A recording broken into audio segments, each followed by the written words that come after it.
You're trying to do the right thing. Your child is over 2 now, so you start thinking about letters, numbers, apps that promise to get them ahead.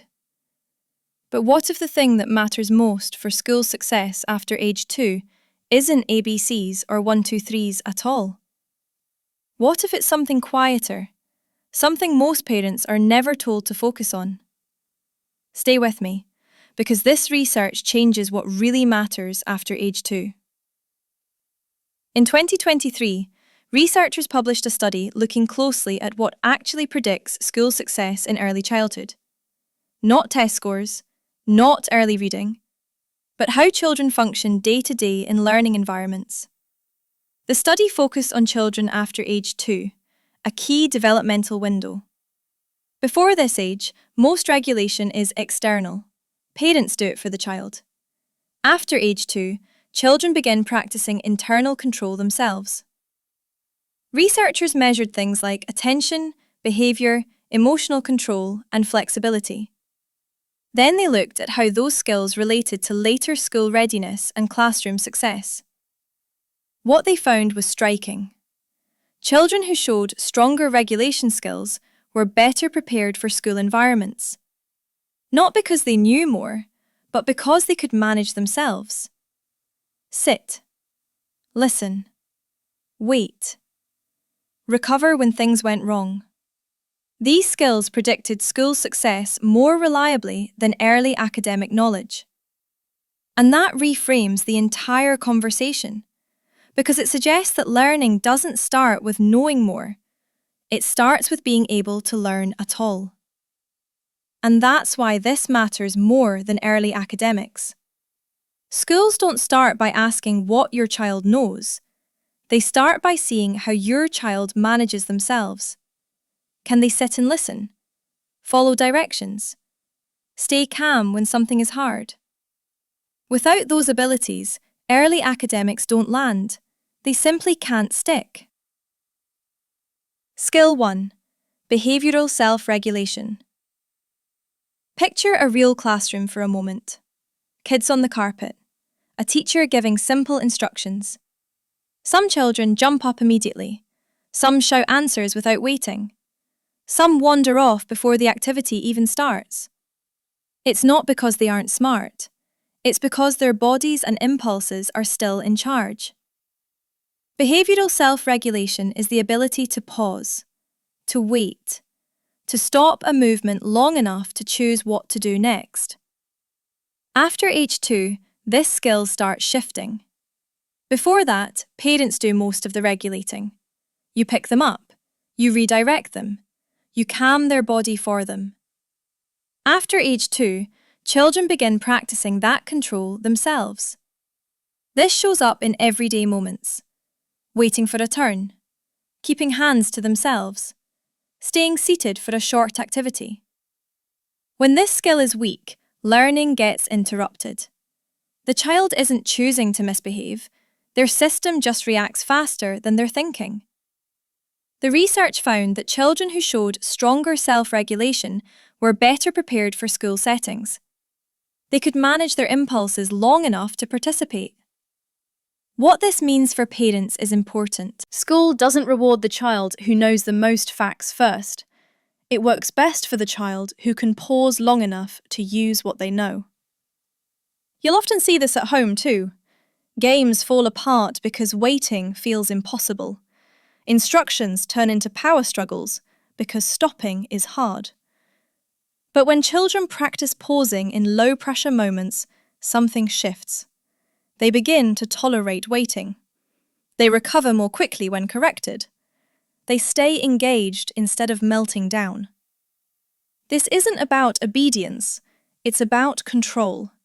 And the reason this skill matters so much is simple.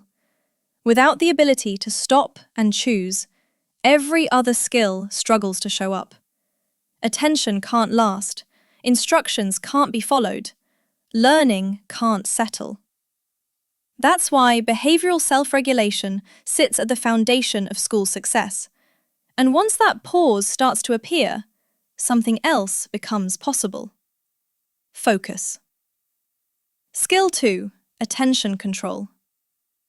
Once a child can pause their body, the next challenge shows up quietly. Can they stay with something long enough for learning to happen?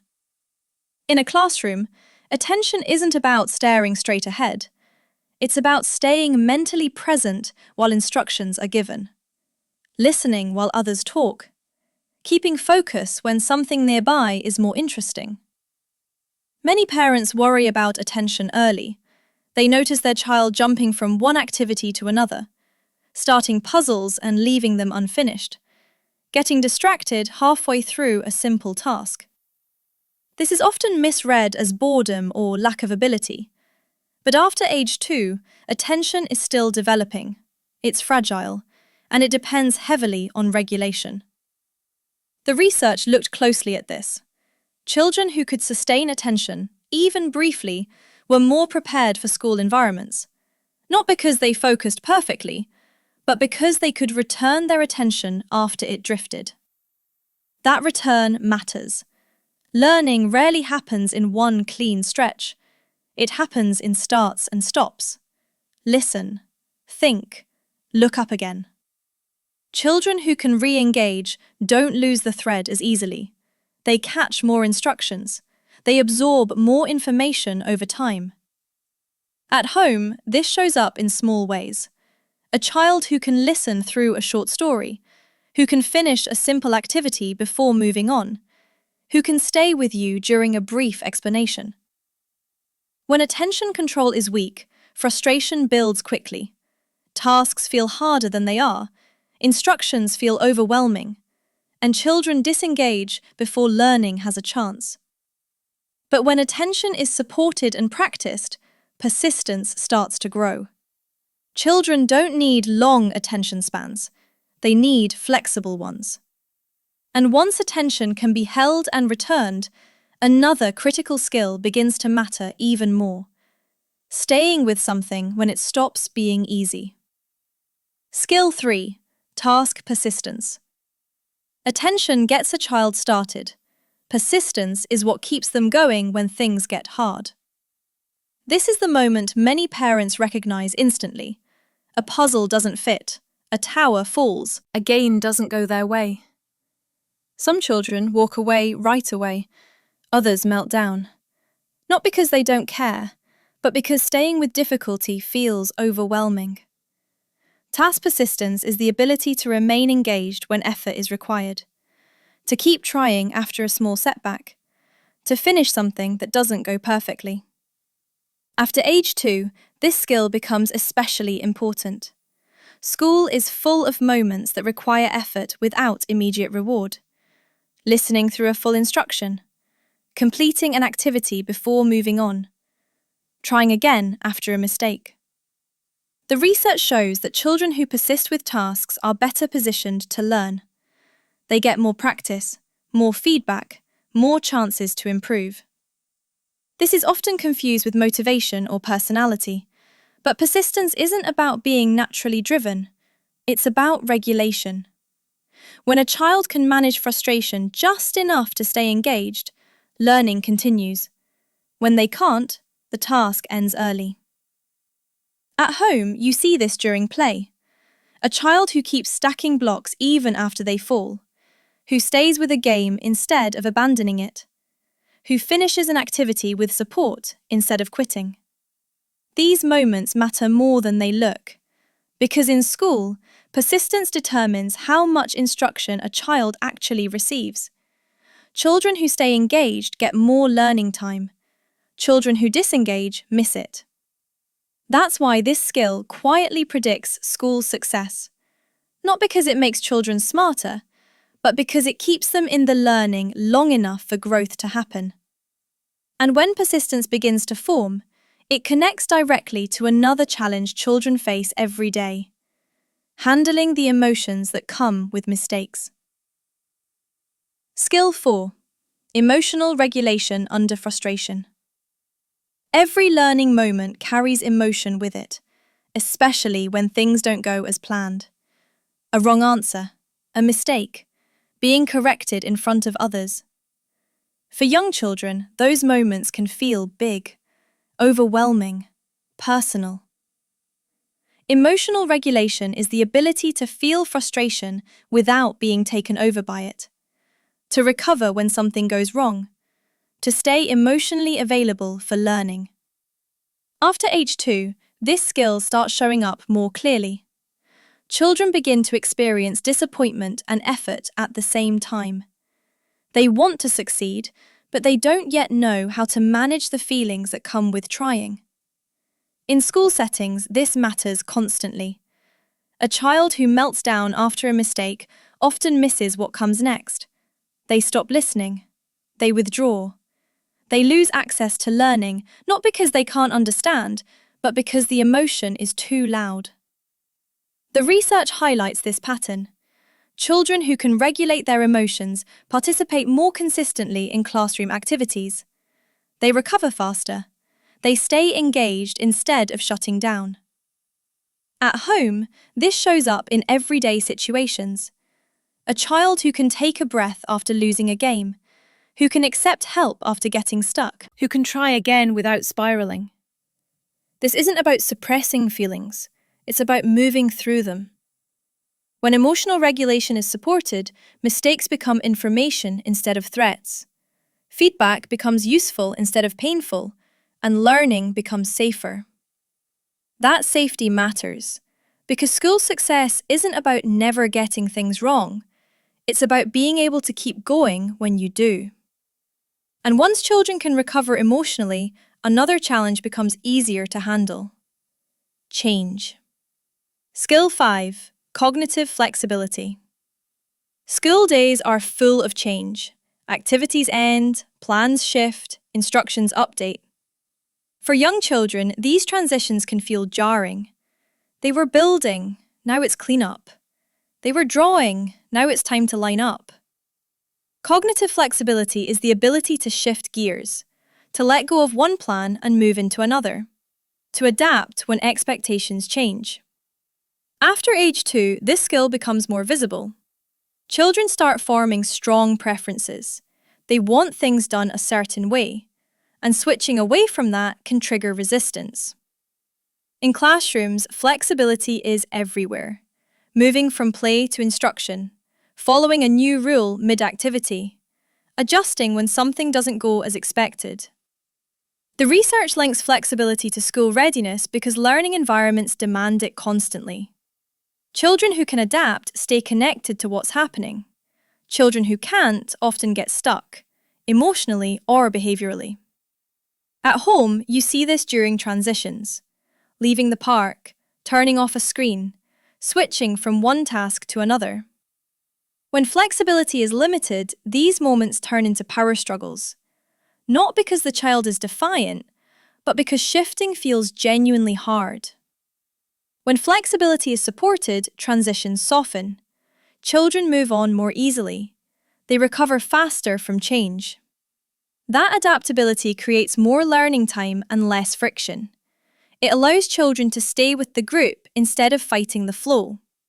And when children can shift between tasks and expectations, one final skill comes into focus: following directions that unfold step by step. Skill 6. Following multi-step instructions.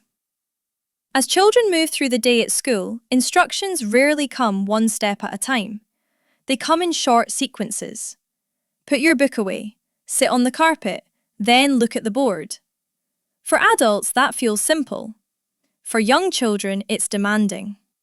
Following multi-step instructions requires holding information in mind while acting on it, listening without immediately reacting, remembering what comes next. After age 2, this ability begins to emerge, but it's still fragile. Many children can follow one direction. 2 starts to stretch them. 3 can feel overwhelming. When this skill is still developing, children often appear inattentive or oppositional. They aren't refusing. They've simply lost part of the instruction along the way. The research connects this ability to school success because classrooms depend on it constantly. Children who can follow sequences stay in sync with the group. They don't fall behind as easily. They spend less time being redirected. At home, this shows up in everyday routines. getting dressed, cleaning up toys, preparing to leave the house. When multi-step instructions are hard, these moments feel exhausting. Parents repeat themselves, children get frustrated, everyone feels out of rhythm. When the skill strengthens, routines smooth out. Children begin completing tasks with less support. They stay oriented instead of drifting. This isn't about memorizing instructions. It's about regulation, attention, and working memory coming together. And when those pieces connect, children don't just function better individually, they begin functioning better with others. Which brings us to the final skill that ties everything together. Skill 7. Social self-control in group settings. School is not a one-on-one experience. It's shared space, shared attention, shared rules. From the moment children enter a classroom, they're learning alongside others, waiting for a turn, listening while someone else speaks, keeping their body in their own space. Social self-control is the ability to manage impulses around other people, not grabbing, not interrupting, not reacting immediately when emotions run high. After age 2, this skill starts to matter more and more. Children become aware of peers. They want to join in. But coordinating themselves within a group is still hard. In school settings, this shows up constantly. Circle time, group games, shared materials. When social self-control is limited, children are redirected often. Not because they're bad, but because the group has to keep moving. Each interruption pulls them out of learning.